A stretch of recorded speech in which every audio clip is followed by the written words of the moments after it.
Pakistan cricket board کی selection committee نے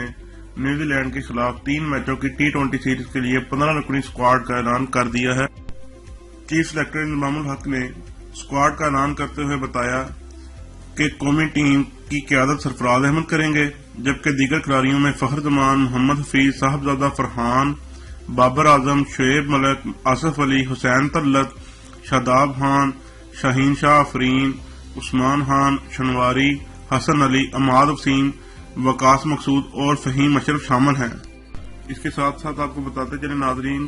کہ پاکستان اور نیوزی لینڈ کے درمیان پہلا T20 میچ 31 اکتوبر کو ابو ظہبی میں کھیلا جائے گا اور دوسرا میچ 2 نومبر کو دبئی میں ہوگا، جبکہ تیسرا اور آخری میچ 4 نومبر کو دبئی میں کھیلا جائے گا۔